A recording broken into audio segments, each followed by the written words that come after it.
এবার আরেক দৃষ্টান্ত স্থাপন করলেন প্রধানমন্ত্রী তারেক রহমান। ২১শে পদক প্রদান অনুষ্ঠানে যোগ দেওয়ার জন্য সচিবালয় থেকে হেঁটে ওসমানী স্মৃতি মিলনায়তনে যান তিনি।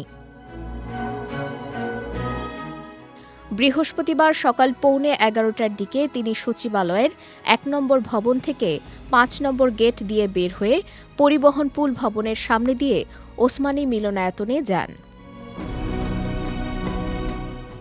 প্রধানমন্ত্রীর এই চলাফেরা জনগণ ও সাংবাদিকদের মধ্যে এক ভিন্ন চিত্র উপস্থাপন করেছে। অনুষ্ঠানে অংশগ্রহণের সময় তার সঙ্গে ছিলেন প্রধানমন্ত্রী পরিবারের সদস্য মেয়ে ব্যারিস্টার জাইমা রহমান।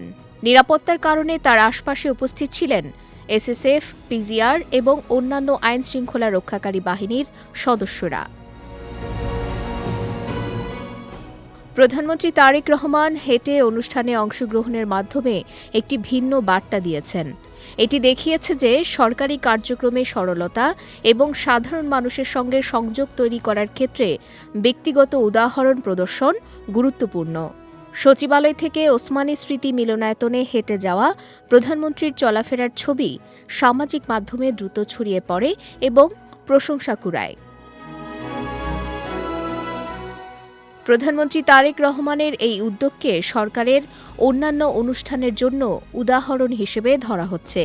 বিশেষজ্ঞরা বলছেন, সরকারের শীর্ষ পর্যায়ের নেতারা যদি সাধারণ মানুষকে কাছে পাওয়ার এবং স্বচ্ছভাবে চলার উদাহরণ স্থাপন করেন, তবে জনসম্পৃক্ততা বৃদ্ধি পায় এবং সরকারি নীতিমালা ও কার্যক্রমের প্রতি মানুষের আস্থা বাড়ে। এর আগে আজ সকাল ৯টা ৪ মিনিটে সচিবালয়ে প্রবেশ করেন প্রধানমন্ত্রী। পরে মন্ত্রিসভা বৈঠকে অংশ নেন। এরপর তার কর্মসূচি ছিল ওসমানী স্মৃতি মিলনায়তনে। সেখানে তিনি দেশের দ্বিতীয় সর্বোচ্চ বেসামরিক সম্মাননা ২১শে পদক প্রদানের উদ্দেশ্যে সচিবালয় থেকে হেঁটে রওনা হন।